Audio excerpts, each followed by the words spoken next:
ये राणा साहब, ये आप लोगों ने इतना प्रेशर डाला है कि प्राइम मिनिस्टर ने इलेक्ट होते ही बजाय प्राइम मिनिस्टर कह रहे हैं कि उन्होंने कहा मैं शुक्रिया अदा करता हूं कि आपने मुझे लीडर ऑफ द ऑपोजिशन, और इतने दो टोक अंदाज में उन्होंने कहा है कि लीडर ऑफ द ऑपोजिशन में बन गया कि मुझे लगा कि शायद ये लीडर ऑफ द ऑपोजिशन का इलेक्शन जीते और प्राइम मिनिस्टरशिप से उन्होंने विड्रॉ कर लिया है। राणा साहब क्यों इतना दबाव डाल रहे हैं नई गवर्नमेंट में? चलने दें उनको भाई।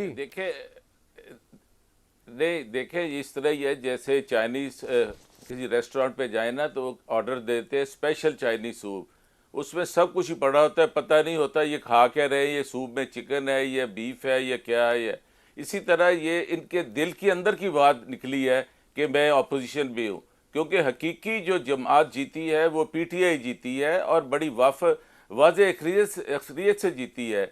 ये जो कह रहे हैं ना, ये सिलसिला जैसे भट्टी साहब ने फरमाया, ये कंपनी चलती नज़र नहीं आ रही है, क्योंकि ये चलने से पहले ही लड़खड़ा गई है। ये जो कुर्सी पे बैठे तो राणा साहब आपने क्या सोचा है? देखें, आपको पता है इस मुल्क की रियलिटी है इस्टेब्लिशमेंट।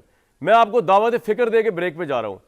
आपने क्या सोचा है? जिस तरह की अचकजई साहब लैंग्वेज इस्तेमाल कर रहे हैं और उसको सपोर्ट, मैं आता हूं भट्टी साहब आपके पास ब्रेक से पहले आ रहा हूं, जिस तरह की लैंग्वेज इस्तेमाल कर रहे हैं अचकजई साहब और आप उनको कैंडिडेट बनाते हैं प्राइम मिनिस्टरशिप का, गंडापुर साहब जिस तरह तड़िया लगा रहे हैं केपी के अंदर, तो यार ये तो अब लग ही रहा है कि आप कन्फ्रंट्रेशन मूड से बाहर निकलने को तैयार नहीं है।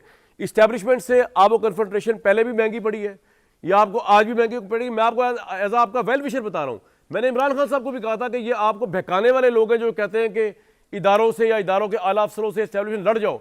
अवाम नहीं निकली उस लड़ाई के अंदर, अवाम इस्टेब्लिशमेंट के खिलाफ नहीं है, अवाम नहीं निकली। आपको अवाम वैसे दिल का तार समझ सकती है, इस्टेब्लिशमेंट के खिलाफ नहीं साबित हुआ ये।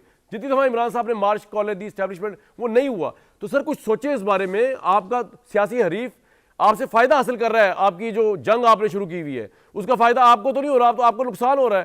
स्पेशल सीट्स आपको नहीं मिल रही, प्राइम मिनिस्टरशिप आपको नहीं मिल रही, फेयर इलेक्शन बकौल आपको नहीं मिल रहा, तो क्या फायदा हो रहा है इस पॉलिसी का? अब इलेक्शन पे आपको प्रोटेस्ट करने वाले आपके वोटर बाहर निकलते नहीं, अब आप करते रहे कौमी असेंबली में खड़े होकर प्रोटेस्ट, क्या होगा उससे? वो तो हुकूमत बन गई है, हुकूमत चल रही है।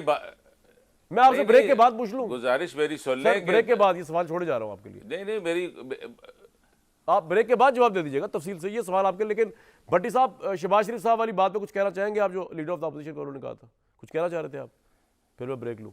नहीं, मैं सिर्फ ये जो आपने बात कर दी वही करना चाह रहा ब्रेक था के बाद तरीके इंसाफ वालों को कि प्लीज आप अपनी सियासी लड़ाई लड़े। बिल्कुल सर, ब्रेक के बाद राणा साहब इसका जवाब देंगे। मुसद्दिक मलिक साहब कमिटेड है प्रोग्राम में और नून लीग का वर्जन तो उन्होंने देना है, वो आएंगे तो वो भी आ जाएंगे जी। एक ब्रेक लूँगा।